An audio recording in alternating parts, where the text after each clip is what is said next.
Hey moms, godmoms, auntie moms, play moms, grandmoms, moms to be, moms in waiting, moms that are expecting or expecting moms, adoptive moms, whatever your title may be, I personally want to welcome you to our Rotten Lemons community. And be sure to like, share, and subscribe to this page so that we can make sure we invite as many moms as we possibly can to the community.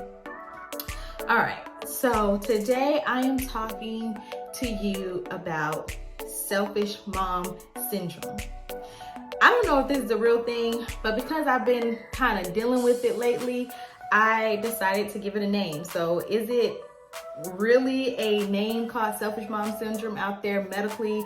Probably is, because there's a name for everything, but I'm just letting you know this is not something researched. This is just coming from me. So I recently experienced selfish mom syndrome. And you're probably like, Crystal, what is that? It's that moment where you decide that everybody is ungrateful and unappreciative, and you shouldn't have to be so great, and you shouldn't have to do everything, and nobody appreciates it, and nobody values it. It's that moment where you just decide to stop everything because you feel like no one is appreciating it. You're looking at everybody else, and sometimes you're looking at the wrong people, and you start comparing, and you're realizing like you might do more than some other moms or grandmas or auntie moms or adoptive moms. You might just be doing more than what people have been showing you, and you're realizing that yeah, you've been top notch and you just don't want to do it no more. That was me. And though I didn't act on it because I realized that in reality, I don't have that choice. If you have that choice to just act on it, that's between you and God. But I don't have that choice. But because you know I'm a self-reflector, I had to sit back and be like, wait a minute, Chris, what is going on in here? What's going on? So if you're feeling like a selfish mom or having selfish mom syndrome, or you've been walking in selfish mom syndrome, or even had selfish mom syndrome thoughts, let's dissect this thing so we can move forward and be productive parents, the great top-notch moms that we are called to be, right?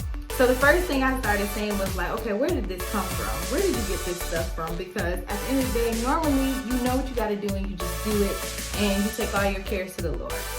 But I realized that I started looking at other people and looking at what people were not doing for me and what I was not getting. I started looking at moms that weren't doing as much as I was doing or I am doing and getting by.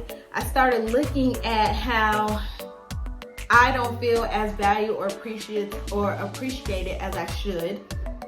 You know, I started looking at the wrong things. I started looking to other things. And you know how dangerous comparing can be because it puts you in a state of complaint. So the first thing I'm going to tell you to do is do not compare. Mind your own business, okay? Because we don't know. We don't really know the backdrop. We don't know what the full story is. So until we know, and even if we do know, that's not our story. God has made us the parent, the mom, the person we are to be specific in that journey that we're in, right? So I am the mom that I am needed to be in my family's lives, and I cannot compare that. Secondly, what I realized is I thought about it too much because I was really thinking about it. Now, disclaimer, I did not act on my selfish mom syndrome thoughts. I did not act on them, okay? Because my whole thought process was like, just leave them and move. Go take different ways. Without. But see, I'm still here. So I didn't act on them, but my thoughts was like, I could really go and feed y'all noodles and go treat myself right now, okay? I did not have to cook. Y'all would be okay. Or I could go and like party like a rock star and you'll be okay. And I can buy myself stuff and not get you what you want because you'll be okay. I started thinking about how I didn't want to sacrifice. It was in my mind. I thought and I thought and I thought and I thought about that person and what they were doing and how they're getting by, and their kids are well mannered and they don't seem to complain, but my kids got everything and they complain.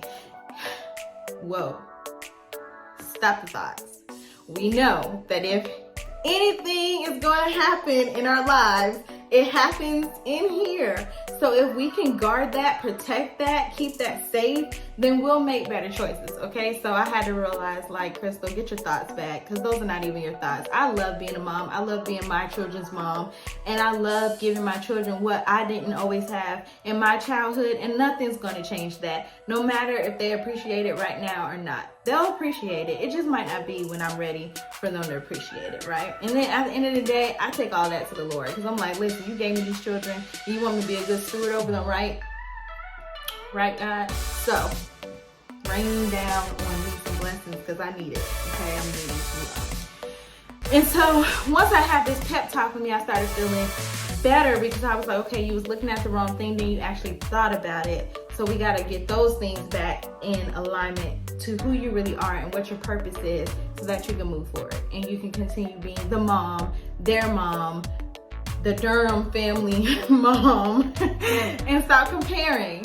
So I just want to encourage you that if you are struggling with selfish mom syndrome, ask yourself why. Who are you looking at? What are you needing? What are you thinking about that you feel like you're not getting? I encourage you to pray about it. I don't know if everybody here is a believer, but if you pray about your circumstances, it really does make you feel better. Talk to another mom that is wiser, encouraging, and can share some good wisdom with you, and then deal with yourself. Like, sis, calm down. These are kids. Like, at the end of the day, they're gonna be kids. Now, I'm not saying beat yourself up and treat yourself like a dog, because if you know me too, you know I'm all about self-care.